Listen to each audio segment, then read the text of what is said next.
Ya, selamat bertemu lagi sekalian di tutorial software statistik. Adapun pada kesempatan ini saya akan menjelaskan yaitu bagaimana menggunakan salah satu software statistik yang dinamakan adalah partial least square.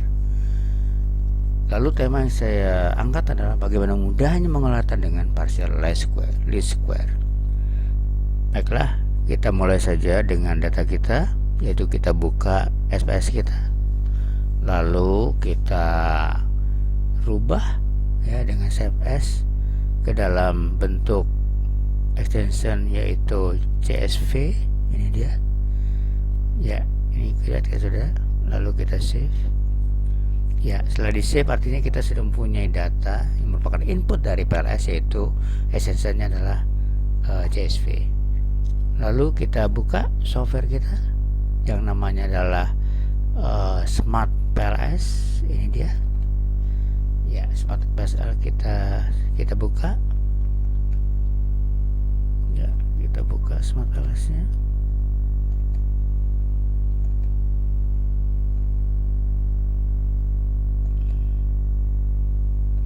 Ya, rupanya sudah dibuka. Kita buka, lalu kita klik file, kita klik new ya, kita kasih nama. Misalnya namanya adalah yaitu Mika, namanya, nama project kita. Lalu kita klik import indikator data, lalu next. Maka PLS akan meminta kita data kita berada di mana. Tadi telah kita membuat data kita, yaitu yang berextension CSV. Ini dia, kita arahkan, lalu kita open, lalu kita bisa next, yaitu apakah indikator data content missing value kita gunakan, lalu finish ya. Berarti sekarang kita sudah mempunyai project yang namanya Mika dengan data kita adalah FEP07217 yaitu CSV. Berikutnya kita membuat yaitu disebut dengan construct ya, yaitu dengan construct ya. Kita klik Mikanya. Ini adalah membuat construct, yaitu kita gunakan gambar ini. Lalu untuk panah kita gunakan gambar ini. Sedangkan untuk merubah construct bisa kita gunakan 3 lambang ini. Sekarang kita bangun construct kita. Ini dia, kita klik, lalu kita klik begini ya, lalu klik begini, lalu klik begini. Karena construct kita kebetulan ada 3 ya, kita cukup membangun 3 buah. Lalu dari construct ini kita bisa ganti namanya sesuai dengan ini kita. Katakan namanya SKKN yang pertama. Lalu ini yang kedua juga kita ganti nama, yaitu misalnya adalah latihan ya, latihan ya, ini dia. Lalu yang ini juga kita kasih nama lagi. Ini namanya adalah yaitu SKN latih dan kemampuan skill ya. Ini dia ya. Berarti ada 3 konstruk atau 3 variabel yang sudah kita bangun. Kita bisa juga langsung menghubungkannya, juga bisa kita hubungkan konstruk ini sini ya ke sini gitu. Lalu kita hubungkan kontrak ini ke sini sesuai dengan model kita tentunya ya. Nah, ini dia. Oke. Nah, sekarang kita baru menarik yaitu indikator yang akan kita gunakan. Indikator pertama adalah ini X. Ini kita gunakan yaitu drag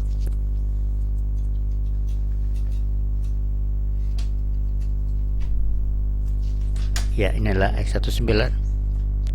Kita tarik sini tuh ya, kita lihat dengan mudah ya. Setelah itu kita tarik yang X21.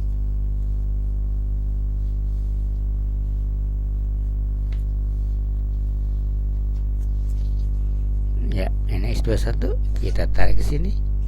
Iya, juga dengan mudah. Lalu berikutnya yaitu X31. Data kita ini dia. Ya, setelah kita sorot, kita drag sini. Ya, kita lihat kita sudah punya indikator. Lalu warnanya dari merah menjadi biru, artinya atau hijau, artinya berhasil. Lalu kita bisa putar ini. Caranya adalah klik kanan, lalu kita pindahkan ke sebelah kanan indikatornya supaya lebih kelihatan. Iya, ini juga latihan. Nampaknya kurang bagus, bisa kita latihan ke bawah. Dan bottom, waduh, oh salah, bukan yang ini, tapi yang ini yang kita pindahkan. Nah, ini dia bottom. Loh, oh salah lagi. Iya, ini dia. Nah, ini dulu. Nah, ini belum diklik.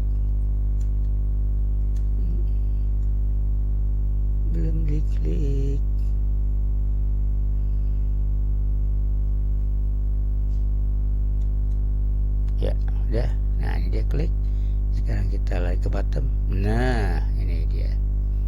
Ya, kita bisa geser gini mungkin supaya kelihatan. Oh, kayaknya nggak kelihatan juga. Nah, gini. Kita geser dikit. Nah, geser dikit lagi. Iya, ini dia. Ya. Berikutnya kita akan mengolah data kita, yaitu dengan mengklik calculate lalu PLS algorithm. Ya, ini lalu akan muncul ini default saja, lalu kita finish. Iya, kita lihat angkanya sudah keluar ya. Nah, apa artinya? Ini adalah sebenarnya koefisien jalur ya. Kita lihat dari SKN ke skill yaitu 0,370, SKN ke latihannya dan 0,81, sedangkan latihan ke skill 0,45. Lalu kita juga bisa melihat lebih detail bentuk laporan yang bentuk tertulis. Nah, ini dia.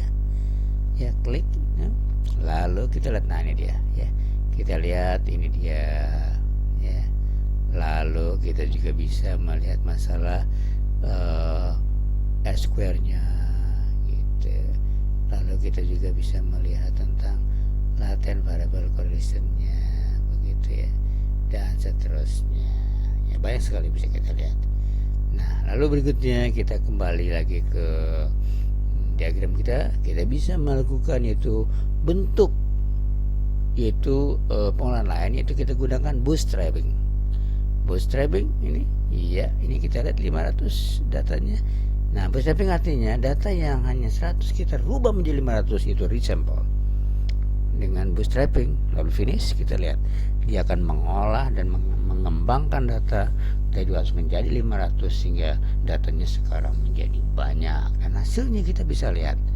Ini adalah yaitu nilai T hitung antara SKN dengan skill adalah 2,7, berarti lebih besar daripada 2,58, berarti signifikan. Begitu juga ini, begitu ini, semua signifikan. Ini adalah hasil dari bootstrapping. Dan kita juga bisa melihat dengan bentuk teks. Ini dia report. Ya, kita klik ini. Nah, ini dia. Iya, keluar.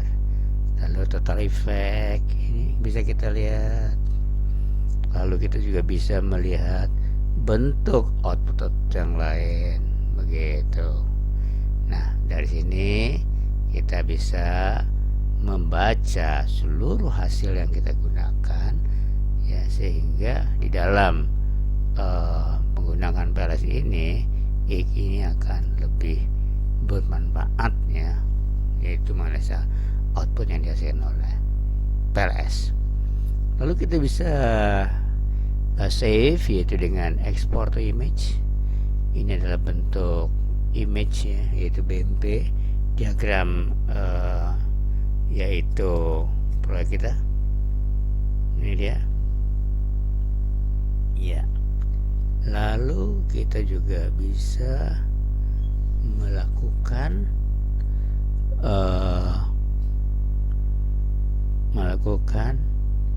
yaitu bentuk report yang lain. Ini dia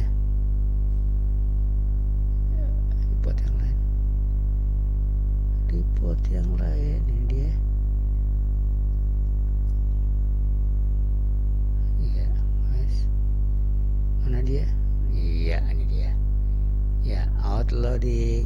causal effect ya, dan seterusnya. Ini bisa kita keluarkan dengan menggunakan PLS. Jadi di sini kita bisa lihat bagaimana artinya selain dari yaitu yang kita hitung untuk menguji signifikan. Kita juga tentu bisa melihat juga bagaimana bentuk dari yaitu faktor loading ya untuk masing-masing indikator. Ini dia gitu. Ini adalah besarnya koefisien jalur ya.